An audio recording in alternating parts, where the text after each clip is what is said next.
It's a case that has shocked, puzzled and divided the public like no other. Please, please do not hurt her. Please don't scare her. We beg you to let Madeleine come home.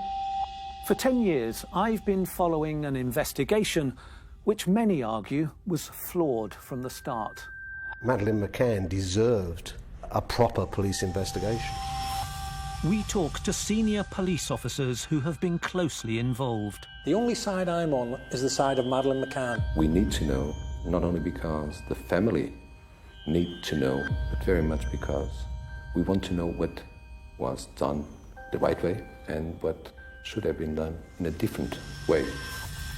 10 years on, we can now reveal details of a secret government report. It lays bare the failures of all the agencies involved in the search for Madeleine. I'm not certain that it was investigated properly at the beginning, and I still don't think it's been investigated properly now.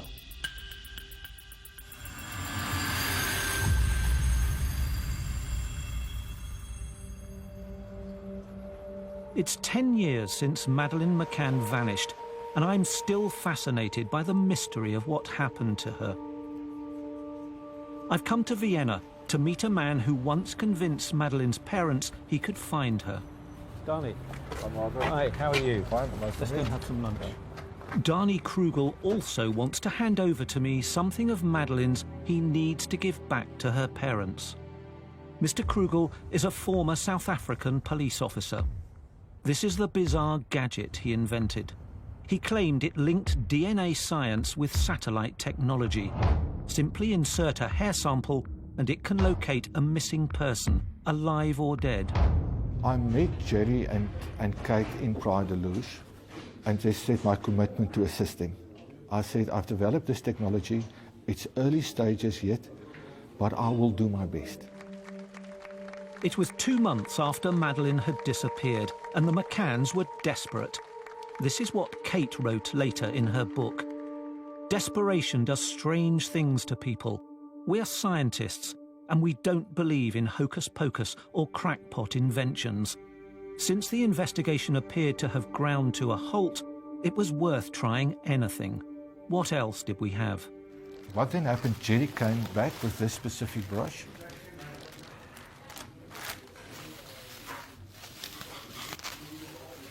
And as you can see, there's quite a lot of hair samples on the brush. We were looking for Madeleine. I had the first signal from 900 meters to the beach. I knew she was there. So I did my findings.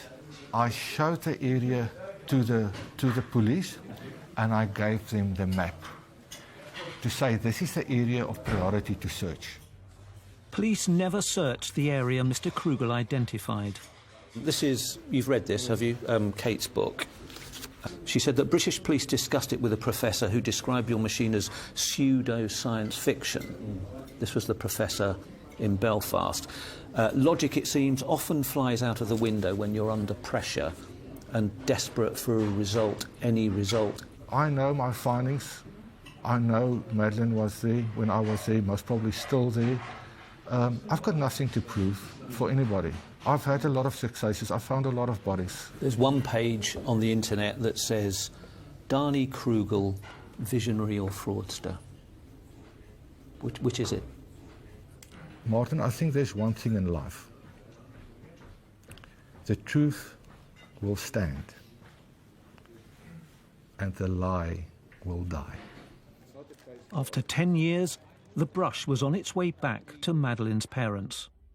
Darnie Krugel's involvement in the investigation illustrates some of the early themes of the Madeleine McCann story.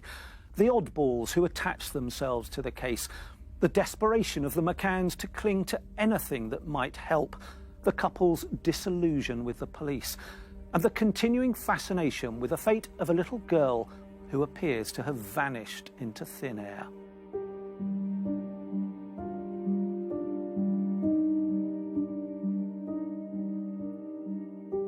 Madeleine McCann was nearly 4 when she disappeared from the family's holiday apartment in Portugal in 2007. Her parents, Kate and Jerry, both doctors, had taken her and her younger twin siblings for a week's stay.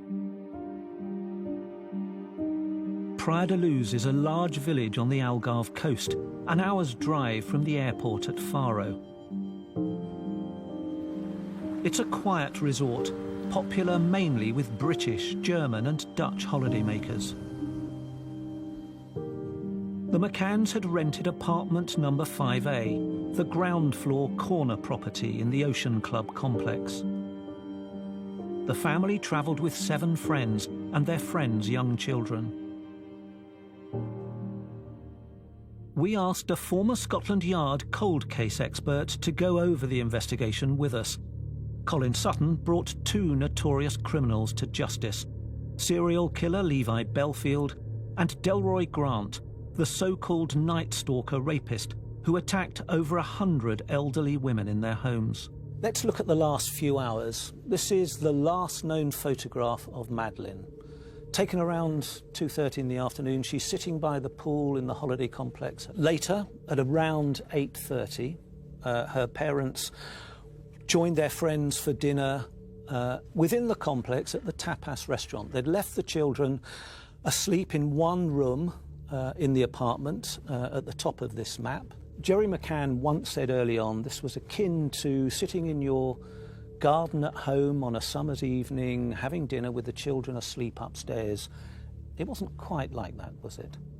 It's about 80 yards as the crow flies to the tapas restaurant. There are shrubs there alongside the alley. There's no real way of monitoring that apartment from the tapas bar. According to the McCanns and their friends, every half an hour or so, somebody from the group was going to check on their own children. Yeah. Now, the McCanns' children were all in the same room, which was the front bedroom of the apartment. The patio doors here were left shut but unlocked, and then there's a journey through here to the children's bedrooms. You'll see Madeleine was in this bed here, the twins in the cots in the middle. The important thing there is that Kate McCann says that when she came up to look, that this door, which had been left just ajar, was wide open. Yes, it was 10 p.m. when Kate made that final journey back to the apartment. It was her turn to go and check on the kids. Crucially, there was no sign of Madeleine. If you look at the crime scene photos here, which were taken shortly after on the night, this is Madeleine's bed here. You'll see her pink cuddle cat sort of security toy there. You'll see the cots where the twins had been. And you'll see the window. The window is important as well, because Kate McCann said that when she went in, she found the window, which had been shut, was open, and that the shutter had been raised. We're just hearing that a search is underway for a 3-year-old British girl who's gone missing in the Algarve area of Portugal. She's answers to the name of Madeleine or Maddie. There were a few police and police dogs that were searching the area, but there doesn't seem to be much activity at the moment. Let's look at the initial police response in that golden hour. What exactly does the golden hour mean? It's really the initial opportunities to find intelligence, information, look through systems and see what action can be taken to resolve whatever incident it is as quickly as possible. I mean, things that are done or not done more often can have a very large impact on the way the investigation or the incident proceeds thereafter. Particularly the collection of forensic evidence? I can well understand that the initial officers that responded to it will see as their priority to look for her, to try and find her. And they won't be thinking forensic evidence, they won't be thinking major crime scene, they'll be thinking, let's find this little girl. Local police, the GNR, did respond on the night, and by the next morning there was a great deal of police activity. The GNR, they're the gendarmerie, they're soldiers effectively who police the rural parts of Portugal. They are geared up to search for a missing child, but they're not geared up for a high-tech 21st century major crime investigation. It's a question of timing, it's a question of how long that goes on and how long somebody's got grip of the situation, a supervisor or a leader who says, do you know what, we've been searching now for 2 hours, we need to go back and make sure we preserve that scene because we could be looking at something much more long-term and much more serious here. We mustn't apply our standards in the UK too strictly to what goes on in other places. They have a different system, they have different police forces dealing with different aspects of the law. At least during the first moments after the disappearance of Madeleine McCann, it was not really a criminal investigation. It was more a rescue operation, and that was very much in everyone's mind. The family, but also the police officers, neighbors, anyone that attended the place, and was looking for a child that was missing. When the investigation began, hours had already passed. I don't know if 7, 8, and this is enough for evidence to vanish. If she was abducted in those 6-7 hours, they had time to take her to Spain or put her in a plane or in a boat.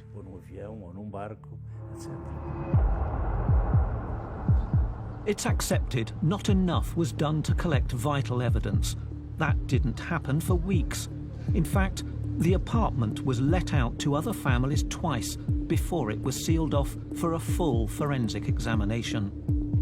In the first investigation, the Portuguese took the lead. Back home, Leicestershire police coordinated the response. But numerous UK agencies became involved once the search for Madeleine escalated into a criminal investigation. From Leicestershire Constabulary to CEOP, through all of the different ACPO portfolios, right up to the Home Office and the Home Secretary themselves, everyone was wanting to do something to help. I think in the chaos that followed, we lost some ground. The early confusion was detailed in a secret report ordered by the Home Office, and we've got a copy of it. It reveals an astonishing catalogue of mistakes, accusations, and growing distrust. What do you make of it? I think we see in there that the various agencies and parties that were involved in the early parts of the investigation had different priorities, and they sometimes competed against each other. And I think we will see that they hampered the investigation from the very start. It's been 10 years since Madeleine McCann vanished without trace from her family's holiday apartment in Portugal. In the last few minutes, we've seen Mr. and Mrs. McCann being driven away by what we think were police officers. The first Portuguese investigation got off to a poor start, and it never recovered. Early on, tensions grew between the McCanns and those who were trying to help them. Things are not equal in legal system in UK and in Portugal. It's not my fault, it's not your fault. I've got hold of a secret government report that details the problems that arose from the beginning, not just in the Portuguese investigation, but in the reaction of the British authorities too. The then Home Secretary Alan Johnson commissioned the scoping report in 2009. It led to the involvement of Scotland Yard. With all due respect to Leicestershire Police, the way the constabularies work in Britain is, you know, there's the Metropolitan, which is huge and has huge resources and huge expertise, and there's the rest.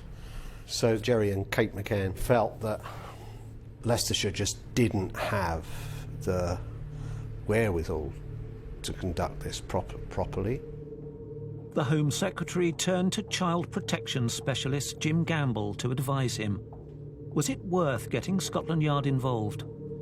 I suggested that we carried out a scoping review to identify whether there were any investigative opportunities that had been missed and deliver a better investigation. Officials were set against it. I think that's fair to say. So much of this had been haphazard in the way it had been investigated, particularly those early Portuguese investigations, that actually Madeleine McCann deserved a proper police investigation, and they hadn't had one up to that stage. The confidential report said relationships were strained by cultural, procedural and legal differences, and the UK was accused of acting like a colonial power. That was about resentment. About the attitude of British law Yes, enforcement. about the kind of, a hierarchical approach, perhaps a condescending approach. It was in that context that the rest of the initial Portuguese investigation played out. In the first week, police chased false leads and mistaken sightings. The McCanns held numerous impromptu news conferences. Words cannot describe the anguish and despair that we are feeling as the parents of our beautiful daughter Madeleine. The search area expanded around the village and beyond. On the 11th day, police formally questioned Robert Murat, apparently on little more than a journalist's warning about his odd behaviour. He was later cleared of all suspicion. They also interrogated his girlfriend, Michaela Valtuk. and a business associate named Sergei Malinka. Robert Murat was helping the police as a translator. He's an expat. He was living at the time 150 yards up the street. Historically, people who have kind of inserted themselves into the centre stage in investigations have been viewed with some suspicion by the police, and rightly so in some cases. The next morning when he was released, he wouldn't appear on camera, but he told me that he was innocent. He said that he felt he was being made a scapegoat, and his real fear was that this was going to ruin his life. And of course he was eventually let go with no further action. Yes. As the search for Madeleine went on, her parents put their faith in God. The village church became an almost daily refuge.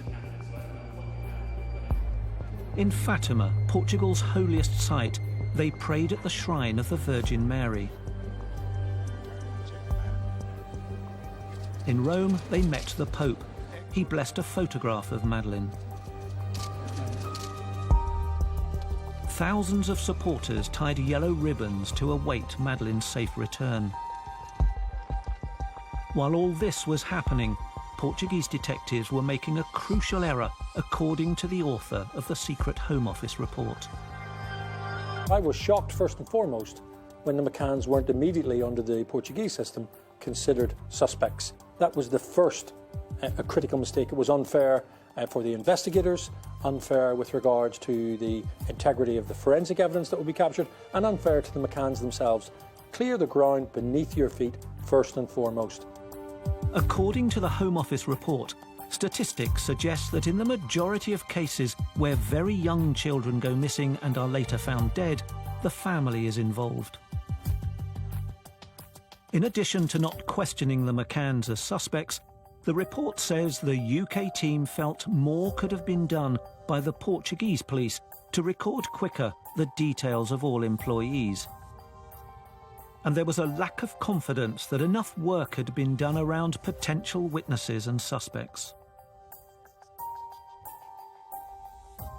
One of the big holes in what went on in the investigation, these sorts of cases, what you need to do, what you want to do, is to snapshot the area. Leicestershire police, who were assisting at the time, would have had reasonably easy access to all the British people that were either working at the complex or indeed were there on holiday.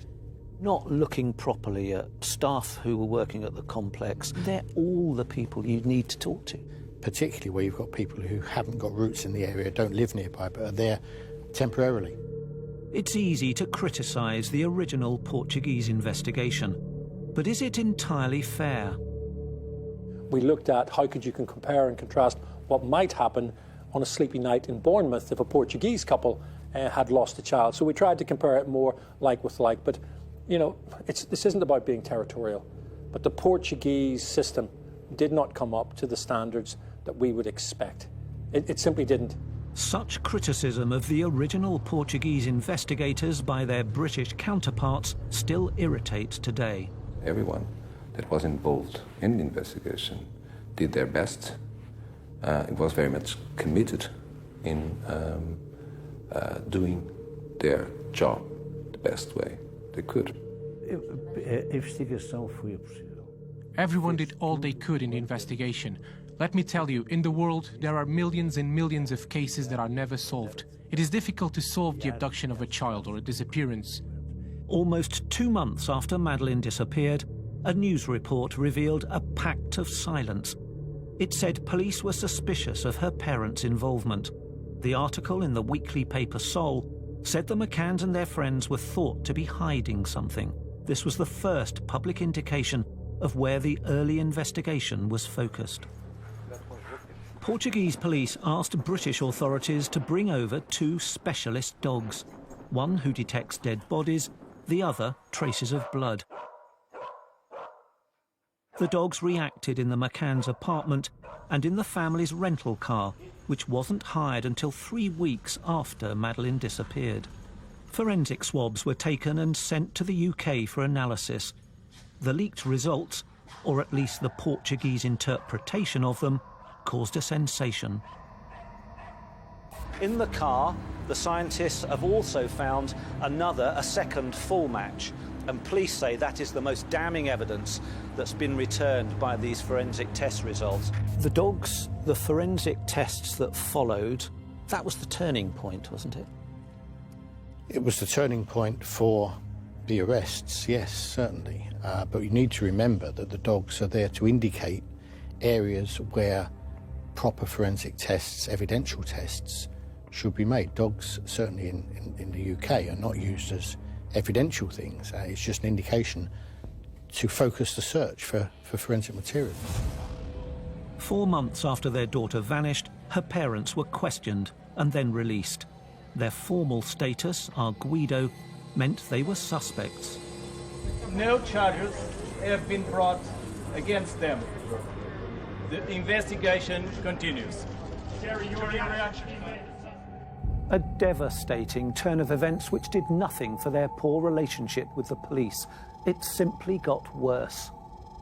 According to the secret Home Office report, the McCanns complained of a lack of clarity and communication with the Portuguese police, and they said they were left for hours waiting to speak to someone. They described the situation as inhumane. It led to a long-lasting, distinct lack of trust between all parties, the McCanns, the Portuguese police and the UK authorities. It's criticism that the Portuguese reject. It was not a contest. It wasn't a show. So we weren't really looking for approval from anyone. We just wanted to do our job the best way we could. Kate McCann describes in her book her struggle with the disappearance of her daughter and everything that followed. On the whole, Jerry and I have managed to dig deep and remain focused, although the temptation to shout the truth from the rooftops has always been there. I've had to keep saying to myself, I know the truth, we know the truth, and God knows the truth. And one day, the truth will out. I'm Martin Brunt, and for the past 10 years, I've been reporting on the disappearance of Madeleine McCann from her holiday apartment in Portugal. Her parents, Kate and Jerry, were questioned by detectives who suspected their daughter had died accidentally and they had disposed of her body.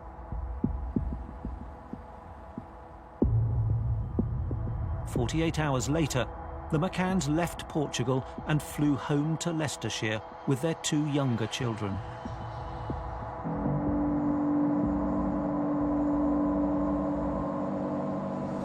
Whilst it's heartbreaking to return to the UK without Madeleine, it does not mean we're giving up our search for her.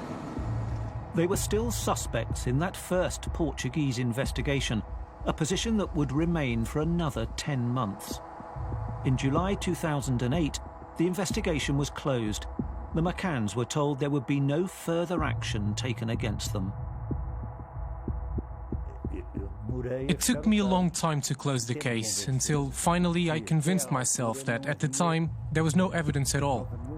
In 2008, when it was closed for the first time, that didn't mean that Polícia Judiciária wasn't going to keep looking for information, keep looking for some kind of clue. According to the secret Home Office report, the McCanns felt the original Portuguese investigation was inadequate, and so they had to take matters into their own hands. The McCanns sued Leicestershire police because they felt they weren't telling them what was being done to find their daughter. The force eventually agreed to give them some information. The McCanns had already been using a number of different private investigators. The confidential Home Office report reveals that the private investigators working for the McCanns gathered a large amount of information which does not appear to have been shared fully with Portuguese or UK police. The report recommends the McCanns are encouraged and persuaded to share this information. The document adds that it's unusual for private investigators and police to work together, but because of the unique nature of the case, it would be good to do so. The McCanns hired their own investigators because for the best part of 3 years, there was no official inquiry. But that changed in 2011, when Portuguese police decided to review their first investigation. We thought that after all those years. It was time to just go back, look at it, and to see if we have missed something. The Home Office report, commissioned by Alan Johnson, recommended that Scotland Yard get involved, and that's what happened. First, the Metropolitan Police reviewed the case and then launched their own investigation, Operation Grange, in 2013. However, it was relayed to the Portuguese, joint operation or whatever. It'd be Scotland Yard that was now putting an awful lot of resource and expertise into this. This case is unusual. It's not in Scotland Yard's remit to investigate crimes across the world normally. In this case, in 2011, the Portuguese and British Prime Ministers were discussing the case and agreed that Scotland Yard would be asked to help. Some detectives greeted it as a challenge. Others considered it a poisoned chalice. Colin, in 2010, your name was being talked about to head up the Scotland Yard investigation. What happened? I did receive a call from a very senior Metropolitan Police officer who knew me and said that it wouldn't be a good idea for me to head this investigation on the basis that I wouldn't be happy conducting an investigation where I was told where I could go and where I couldn't go, the things I could investigate and the things I couldn't. What do you think your caller was getting at? The Scotland Yard investigation was going to be very narrowly focused, and that focus would be away from any suspicion of wrongdoing on the part of the McCanns or the Tapas friends. Now, you're not saying that you were aware of any evidence against them and they had been ruled out by the Portuguese investigation, but why would it have been important for you to have included formally interviewing the McCanns and their friends? If you are conducting a re-investigation, start at the very beginning, look at all the accounts, all the evidence, all the initial statements, and go through them and make sure they stack up and they compare. Detective Chief Inspector Andy Redwood led a Scotland Yard team of 29. They examined 40,000 documents and identified 600 individuals of some interest. The new investigation came after a personal appeal by the McCanns to the then Prime Minister, David Cameron. They say that there is new evidence, new leads to follow, new things to be done. It was a case that did shock and still shocks the nation. Scotland Yard began its investigation in July 2013. 3 months later, detectives used the BBC's Crime Watch show to announce they had made a breakthrough. At the top of the programme, DCI Redwood explained he was going right back to the start. Reanalyse and reassess everything, accepting nothing. But we have established that he didn't do that. We found Scotland Yard's original remit statement. It sets out its purpose like this. This will entail a review of the whole of the investigations which have been conducted into the circumstances of Madeleine McCann's disappearance. So far, neutral language. But then it goes on to say, it is to examine the case and seek to determine as if the abduction occurred in the UK. It appears that right from the start, the British investigators had the same narrow focus that concerned Colin Sutton. They had accepted Madeleine was abducted, and so her parents were never questioned formally. The parents' involvement, that was dealt with at the time by the original investigation by the Portuguese. Say all the material, we're happy that's completely dealt with. She wasn't old enough to make a decision to set off and start her own life. However she left that apartment, she's been abducted. Unlike Scotland Yard, the Portuguese police believe there could be other explanations. Do you accept that she was abducted? We don't know what happened, and we have to be prepared to deal with different scenarios. A revelation made in BBC's Crime Watch programme was about this picture. For a long time, this artist's impression was thought to be vital evidence. The man was seen by one of the McCann friends, Jane Tanner, carrying a child at 9:15 p.m, 45 minutes before Madeleine was discovered missing. She didn't think anything of it at the time, but later believed she could have witnessed Madeleine's abduction. But Andy Redwood appeared to rule out the sighting altogether. There was a night crash that was operating from the main Ocean Club reception, and 8 families had left 11 children in there. And one particular family we spoke to, they themselves believed that they could be the Tanner sighting. We're almost certain now that this sighting is not the abductor.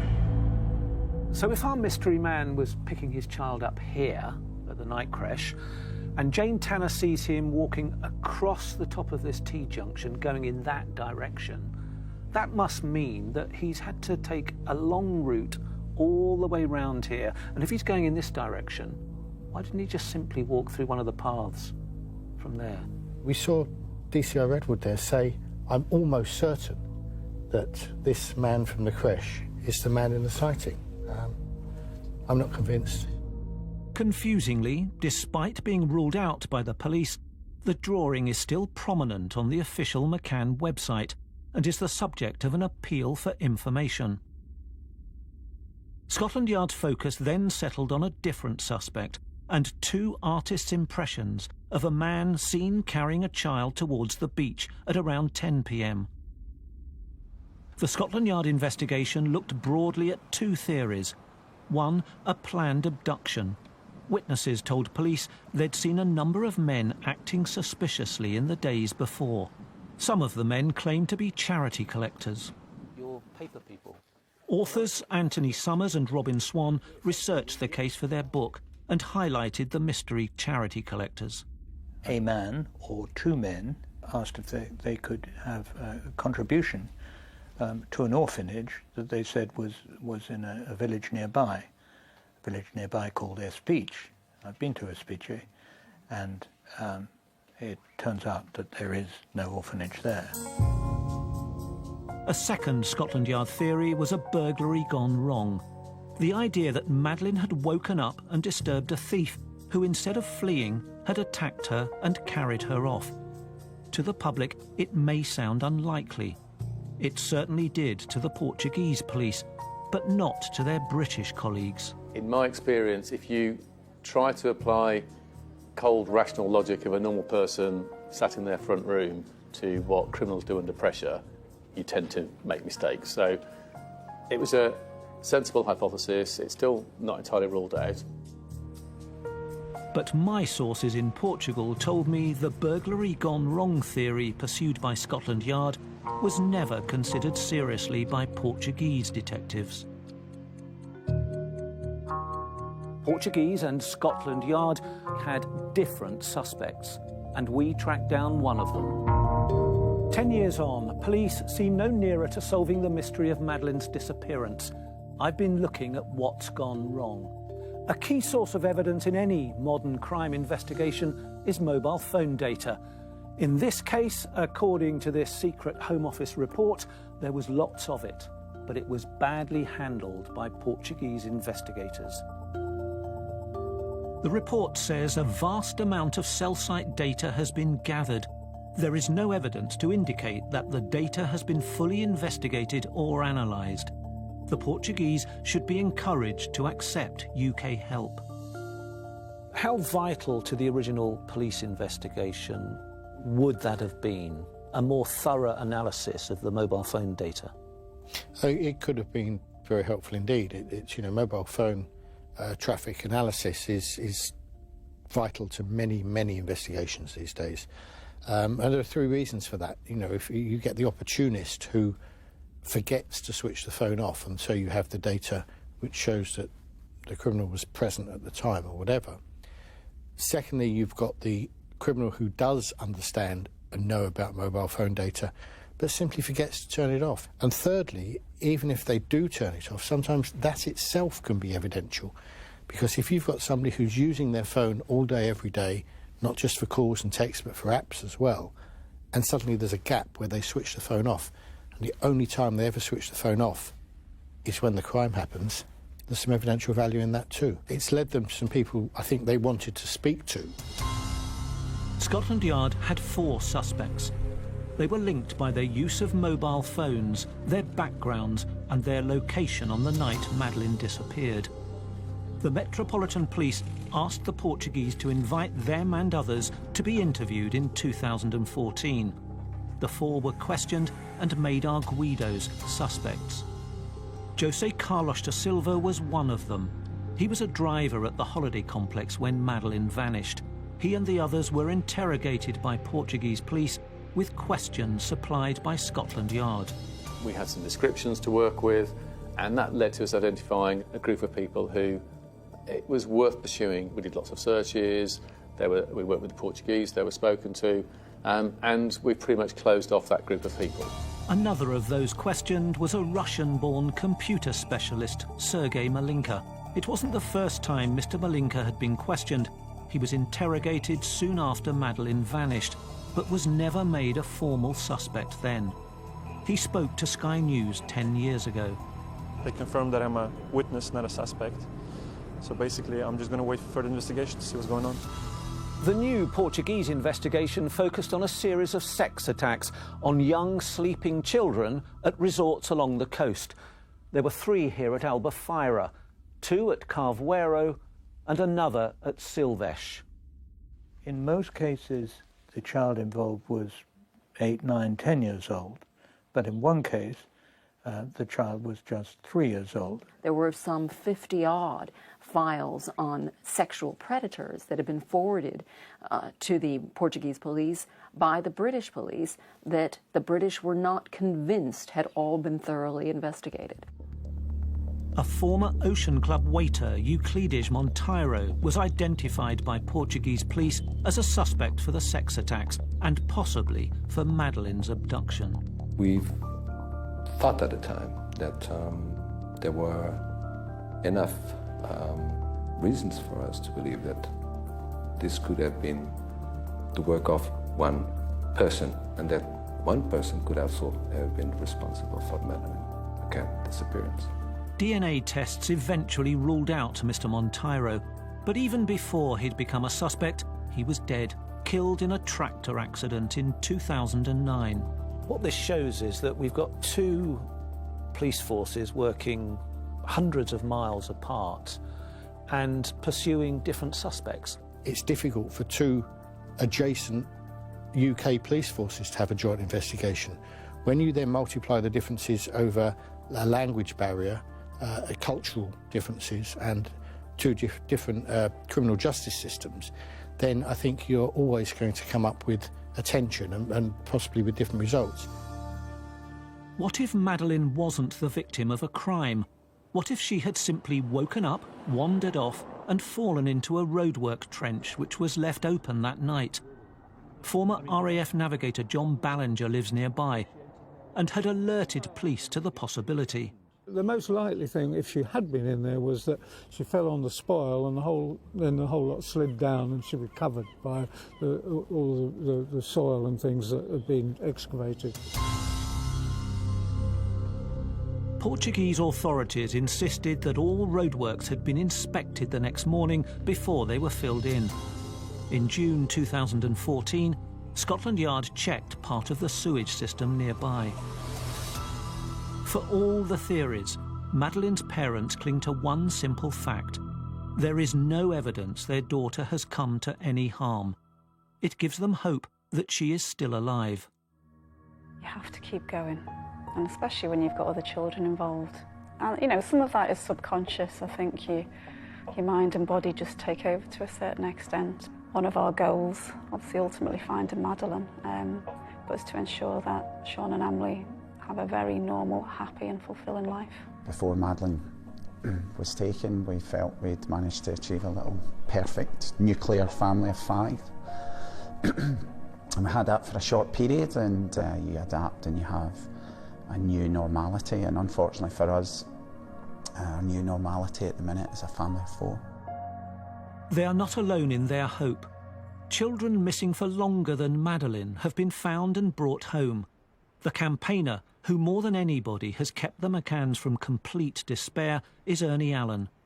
He's the former president of the US National Center for Missing and Exploited Children, and he knows that miracles can happen. It is realistic to think that Madeleine McCann is still alive. Somebody knows. And if we can find that one person, even 10 years later, who has information they were not willing to share 10 years earlier for whatever reason, and ask them to come forward now, at a minimum, we can provide some sense of justice for Jerry and Kate McCann. There's no British equivalent of Ernie Allen's Missing Child Centre, but the Home Office report did recommend one to avoid the confusion and ill feeling that so dogged the first Madeleine investigation. So in a national centre of that source, you would have officers seconded from different European forces. You would be working with them on the ground, training, applying the lessons, building the bridges, so that actually when something happened, we were moving as a collective as opposed to individuals in a team sport. Nothing's happened in the ensuing 10 years that suggests that if it happened again, there'd be any better, more coordinated response. Today, there's little to remind anybody of the tragedy that happened here. At the village church, prayers are said for Madeleine every week. But gone are the photographs, the posters, the appeals for information. There's graffiti, but it's negative. Portuguese people will say, why did they leave their children alone? We don't do that. We take our kids with us to the restaurant. It's not fair, but it's the way that it is. People look to apportion blame. They're trying to understand. There is nothing, we don't know what happened. Over the years, Kate and Jerry McCann have been the target of extraordinary internet abuse, some of which includes death threats. Recently, an apparent picture of the couple and their children eating at a restaurant was shared on social media. It prompted a range of comments, suggesting spitting in their food and throwing beer in their faces. The police have never taken action against any of their online attackers. I hope those people that have said and done things that were cruel and unkind and unnecessary in the absence of evidence reflect on the part they'll have played in creating a legacy of bile on the internet. It's difficult to understand the continuing widespread hostility towards the McCanns. They've acknowledged they were wrong to leave the children on their own. And 2 police forces have found no evidence that they played any part in their daughter's disappearance. In our investigation, we discovered nothing to suggest otherwise. The mystery of what happened to Madeleine McCann is still just that, a mystery. There's no firm evidence to explain what happened. There's no happy ending, no tragic ending. There's no ending at all. If you were in charge today, what would you be doing? What more could you be doing? Here and now, where we are now, I would be saying we need to start this again from the beginning and look at absolutely everything. Because unless that's done, I fear the Scotland Yard investigation will just peter out and we may never know. So are you saying that the past 6 years, £12 million has all been a waste? I suppose I am, because we're not really any further forward. We're not any closer now to knowing what happened to Madeleine on that night. And I think we could have been. The Portuguese and Metropolitan Police both admit their relationship has sometimes been fraught, but they now say they're working closely together. I know we have a significant line of inquiry which is worth pursuing, and because it's worth pursuing, it could provide an answer, but until we've gone through it, I won't know whether we're going to get there or not. What area is that focusing on? We've got a significant line of inquiry. We can fish around this as much as you want. Ourselves and the Portuguese are doing a critical piece of work, and we don't want to spoil it by putting tidbits of information out publicly. The relationship between the Metropolitan Police and the Police Judiciary, it's of a cooperative one. Our 2 investigations are not dependent one of each other. But it is being important for us to have the Metropolitan Police working side by side with us. I wish I could say, I so wish I could say that we will solve this. From my point of view, somebody knows what's happened. Whatever it takes, for as long as it takes, you know, but there's still hope that we can find Madeleine. If you would like to explore more of the details of the Madeleine McCann case, including material from the original investigation, go to our website at news.sky.com.